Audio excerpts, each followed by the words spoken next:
各位，本港保釣船啟豐2號朝早喺長洲泊岸，咁船員稍後會去到尖沙咀登岸嘅。船長楊康就話：翻到香港百感交集。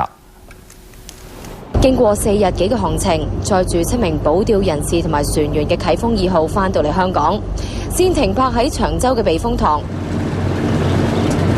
船長楊康話：進入香港水域嘅時候，心情複雜。早前2日喺日本逗留嗰2日咧，咁我哋覺得其實係好難受，好多唔同嘅嘢。雖然佢哋冇對我哋身體上面有任何虐待啦，但係就精神上面其實我哋係覺得好難受啊。心理上面係覺得一個好大嘅侮辱性啦，話我哋係一個非法入境啊，非法闖入去日本嘅領海啊或者領土啊，咁嗰下我哋係冇辦法接受得到啊。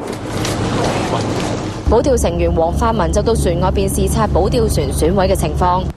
我哋咧就都覺得好嚴重㗎，喺船頭呢個位置呢度啦，船邊嗰度、上邊同埋嗰個艦頂嗰度咧，已經係撞爛咗啦。由於呢度嗰度咧就已經係穿咗窿㗎啦，所以呢個第一個艙位呢度咧係入晒水嘅。咁所以咧，我哋翻嚟嗰時咧就慢咗，就恐防咧撞到啲浪頭咧，就令啲水多。兼夾咧，佢哋當我哋第一次入去衝上嘅時咧，佢哋幾支試過3次用水炮就射擊我哋，射到我哋啲船艙度咧，包括機器度咧，下邊咧都係滿晒水嘅。保釣船喺長洲碼頭補給，船員都冇落到船。保釣成員就包括長洲3父子張金滿同埋佢嗰2個仔。張太就嚟到碼頭見佢哋。見到其實係咪細仔瘦咗少少啊？瘦咗啊！瘦咗啲，喐唔喐車啊？咁樣喐車。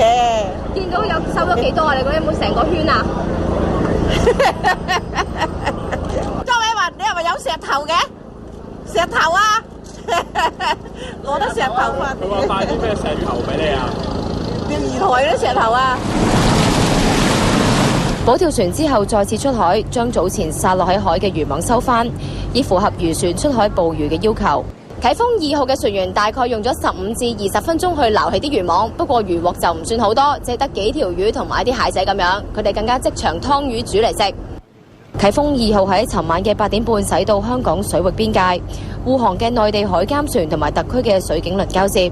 凌晨3點幾，由水警輪同埋海事處嘅船隻護送，駛到去長洲對開嘅水域。有入境處嘅人員上船幫船員辦理入境手續。無線電視記者陳嘉欣報道。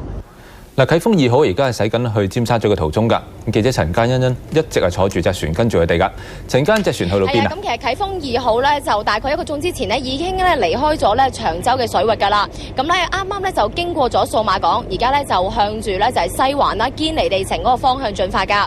咁我哋一直咧都係同咧啟豐2號咧並排而行㗎。咁我哋問過我哋嘅船家啦，咁佢話咧稍後咧其實就會經過呢個中環啦，然後咧就再到達咧尖沙咀碼頭㗎。咁估計咧都仲要咧半個鐘頭嘅船程㗎。